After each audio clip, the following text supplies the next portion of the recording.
উপজেলাবাসীকে বিশেষ করে সারা বাংলাদেশের নেতাকর্মীকে ঈদুল আজহার শুভেচ্ছা জানাচ্ছি।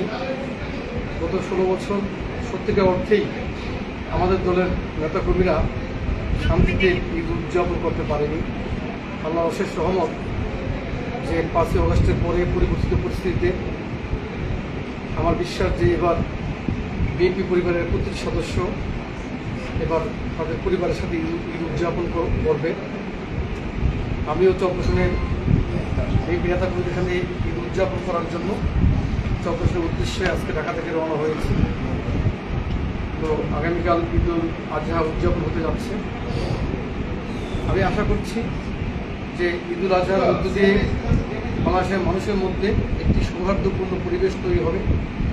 বিশেষ করে এক ধরনের বৈষম্য রাষ্ট্র কর্তৃক চাপিয়ে দেওয়া হয়েছিল, সমাজের প্রতিটি স্তরে স্তরে এক ধরনের বৈষম্য তৈরি হয়েছিল। আর ভোলা তো বিশেষ করে এক সন্ত্রাসের অভয়ারণ্যে পরিণত হয়েছিল। সন্ত্রাসের জনপদ হিসাবেই সকলেই ভোলাকে চিনত। আরও যদি বিশেষভাবে বলি, চরপেশনের মানুষ গত 16 বছর শান্তিতে ছিল না।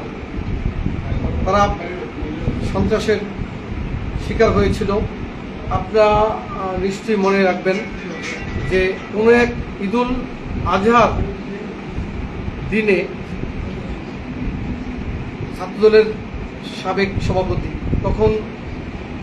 তখন চলমান সভাপতি ছিল, দায়িত্বে ছিল যে আব্দুর রাজ্জাক, চরপেশন ছাত্রদলের সভাপতিকে ঈদের দিন রাতে পিটিয়ে নির্যাতন করে মেরে ফেলা হয়েছিল। তো সে অবস্থা থেকে আল্লাহর রহমতে আমরা আজকে একটা পরিবর্তিত পরিস্থিতিতে এসেছি। আশা করি বাংলাদেশে যদি একটি স্বচ্ছ গ্রহণযোগ্য নির্বাচন হয়, বিশেষ করে প্রয়োজনীয় সংস্কার শেষে বাংলাদেশের মানুষের কাঙ্ক্ষিত নির্বাচন যদি হয়, নির্বাচনের মধ্য দিয়ে বাংলাদেশে যদি একটি জনগণের সরকার নির্বাচিত হয়, তখন বাংলাদেশে এই অন্যায়গুলো থাকবে না। আমরা আশা করি বাংলাদেশে তখনও পুলিশ ছিল কিন্তু মানুষের জীবনে নিরাপত্তা ছিল না, তখনও আইন ছিল, আদালত ছিল কিন্তু ন্যায় বিচার ছিল না, তখনও নির্বাচন কমিশন ছিল কিন্তু ভোটাধিকার ছিল না, তখনও পার্লামেন্ট ছিল কিন্তু কার্যকারিতা ছিল না। তা আমরা চাই যে আগামী দিনে প্রয়োজনীয় সংস্কার শেষে দ্রুততম সময়ের মধ্যে একটি স্বচ্ছ গ্রহণযোগ্য নির্বাচন হবে।